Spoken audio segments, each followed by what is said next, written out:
Are you clear on the bottom line if you decide to sell your house?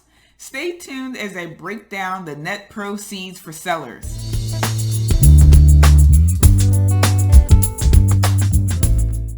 Hi, I'm Veronica Woods from Daniel Woods Real Estate Company, where we help our clients avoid making 5 or 6 figure mistakes when it comes to buying and selling real estate in the Philadelphia area. Many people have a rough time transitioning from what I would refer to as home owner to home seller. This really requires you to shift from thinking about the fond memories of enjoying your home to really thinking about the bottom line number or the check you could receive when it's time to sell. In this video, I'm going to review how you can get a pretty good idea about what kind of check you would receive at closing before it's time for you to sell it, before you put your home on the market. I'm going to review some of the major line items that goes into the calculations. Now, it's important to note that in Pennsylvania, the title company is really the ones responsible for figuring out those final numbers, and they prepare it a few days before closing in something called a settlement statement or closing document. So let's get started talking about how to calculate your net proceeds. Starting at the top of the sheet is your final sales number. Now I want to review 2 things about the final sales number that's important to note as a seller. Number 1, the amount in your check that you will get at closing will be less than the final sales price. The final sales price is not your walk-away number. There are costs to selling a house, whether you sell on your own, with an agent, with an attorney. If you sell anything in the United States, pretty much there's a cost of doing that business. Number 2, you have a chance to raise this number or increase the final sales price by the decisions you make about how much you want to prepare your house for selling for the top dollar for that particular neighborhood. The first number that you'll be deducting from your final sales price to get to your net proceeds is your outstanding mortgage balance. Many people can quickly rattle off how much they're paying a month for their mortgage, but they're not as clear on how much they owe or what their loan balance is. Understanding your loan balance will tell you how much equity that you have in the house.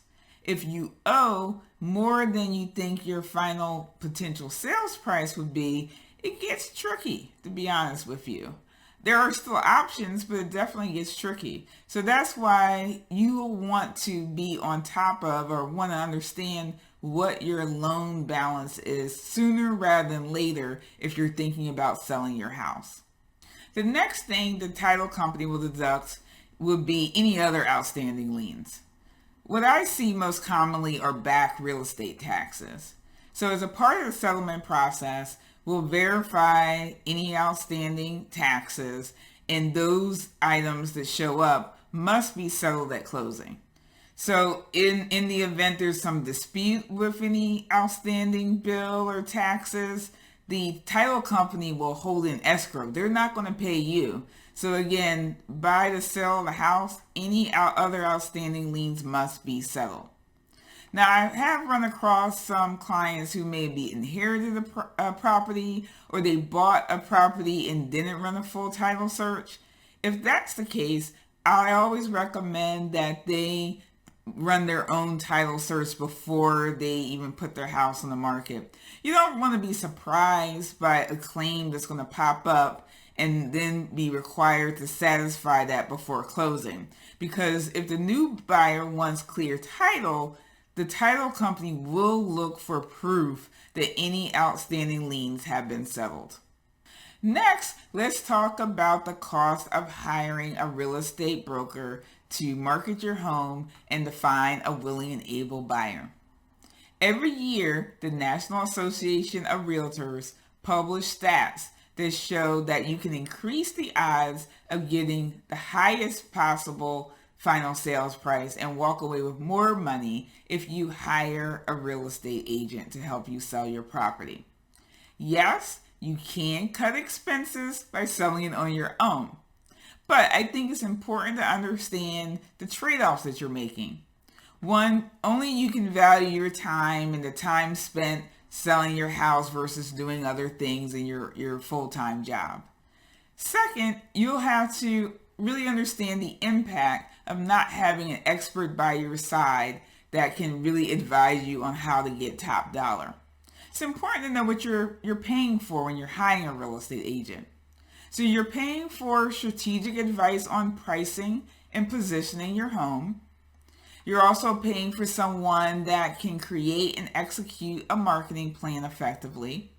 And lastly, you're paying for project management services, someone who's going to serve as your communication point of contact from everyone from the buyers, loan officers, title companies, city officials. It runs the gamut. Then there are the transfer taxes. Now the transfer taxes vary slightly when you're talking about Philadelphia versus the surrounding suburbs. But it's basically the government collecting their share for their role in you selling your property. Generally, it is split evenly between buyers and sellers. And the state of Pennsylvania charges 1%. And then there's a different rate charged for the municipalities. Generally is 1% in the area, but for Philadelphia and for specific suburbs, it's a higher rate. Beyond transfer taxes, there are some miscellaneous smaller fees that are associated with managing all the paperwork before settlement and really up until settlement day. In general, the sellers don't have control or they're not able to shop around for these charges. In general, I could say from my experience, they're pretty similar from title company to title company, but most importantly, the buyer selects the title company, so that's why you don't have control over it. To wrap things up, hopefully this video helps you get a more complete view or more accurate view of what your bottom line could be when you sell your house.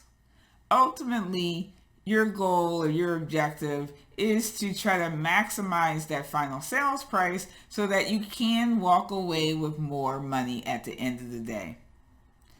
Thank you for watching this video. Again, I'm Veronica Woods from Daniel Woods Real Estate Company. If you enjoyed this video, please share it with a friend.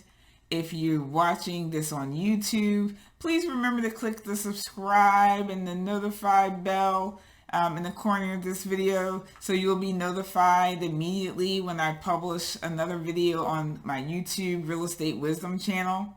Let's stay connected across social media. I'm always publishing new tips to help you keep more money in your pocket when you're buying and selling real estate.